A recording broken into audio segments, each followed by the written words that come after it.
So many of us have had to give up the comfort of macaroni and cheese to shed weight and remain fit. Even singer Mariah Carey was recently interviewed about her new diet and weight loss. And in this interview, she describes how difficult it was for her to give up the comfort of macaroni and cheese. Well, today, I hope to bring back that comfort and let you eat it too.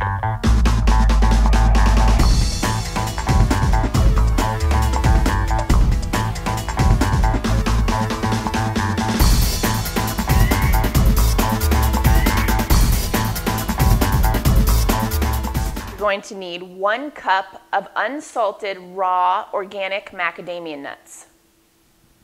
You'll need 1/3 cup of water and 1 tablespoon of uncooked, raw, unprocessed apple cider vinegar. Then 1/4 cup of raw organic coconut butter. Next, you'll need 1/2 of an organic red pepper. It's important that it's organic because usually red peppers are heavily sprayed otherwise. And you cut it in half, and the half that we are using you can cut into small chunks because we're just going to throw it in the blender.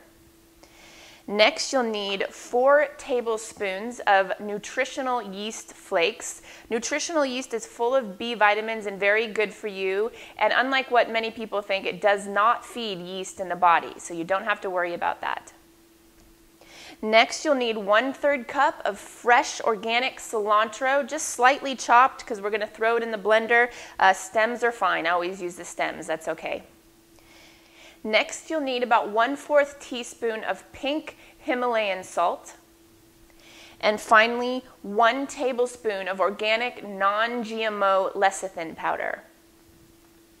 Okay, now for the pasta, you're going to need 1 bag of kelp noodles, and I'll show you how to use these. Next, you're going to need 1 large organic tomato into small pieces. And finally, you're going to need about 4 cups of fresh organic kale. So you're going to want to have a high-powered blender in your kitchen. Let's just throw all the ingredients for the cheese sauce right in the blender, starting with the macadamia nuts. Next, the 1/3 cup of water, tablespoon of apple cider vinegar, the red pepper, cilantro, lecithin powder, nutritional yeast flakes, 1/4 teaspoon of pink Himalayan crystal salt,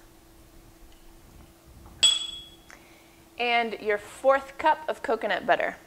Next, you'll put your blender top on, and my blender has a little stopper or plunger which helps you move the ingredients when there's not a lot of liquid in there, and it's also such a high-powered blender that it'll really do the job well. Okay.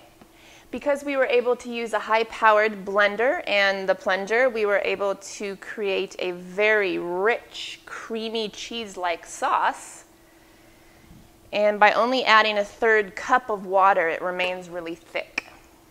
Okay, so let's put the kelp noodles aside for a moment and chop our kale.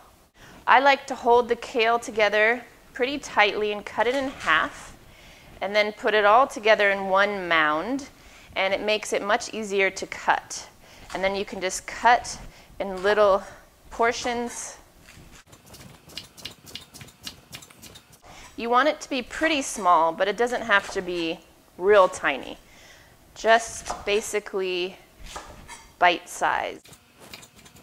And then we want to grab our kelp noodles and grab our tomatoes that we prepared earlier. Add those. Delicious cheese sauce that we made in the blender. Add that. And then grab a pair of salad tongs I like to use and just simply mix the whole mixture together. And you'll have to mix it for about, I don't know, 1.5 minutes or so just to really get the sauce all throughout the noodles and completely covering all the vegetables. Now, I don't know about you, but when I was a kid, I used to love to put broccoli and tomatoes on my macaroni and cheese. So a little bit healthier. I know most people probably don't do that, but this is basically a similar version to what I used to do because it's got the cheese-like sauce, noodles, which I know are not macaroni, but they're very pasta-like, and then you add in the vegetables, and wow, do you have a very healthy recipe. To warm this up, what we want to do is turn our oven on the lowest setting and put it in there on a cookie sheet to spread it out nice and flat and thin on a cookie sheet, and we're going to dehydrate it rather than cook it. So we don't want to destroy the nutrients by cooking it at too high of a heat. So we're going to keep the oven down at the lowest setting, prop the door open just a little bit to keep the heat and moisture flowing through, and then keep it in there for about 10 to 20 minutes. And just watch it, make sure it doesn't actually cook or get too hot. Now, if you have a dehydrator, that's another option. It's really wonderful to put it in there on a dehydrator sheet, just spread it out thin again, put it at about 105 degrees for about 20 minutes, and in the end, you will have a wonderful, creamy, delicious macaroni and cheese replacement. And tonight or today for lunch, you can have your comfort food and eat it too. I'm Corinne Stevenson. Thank you for watching.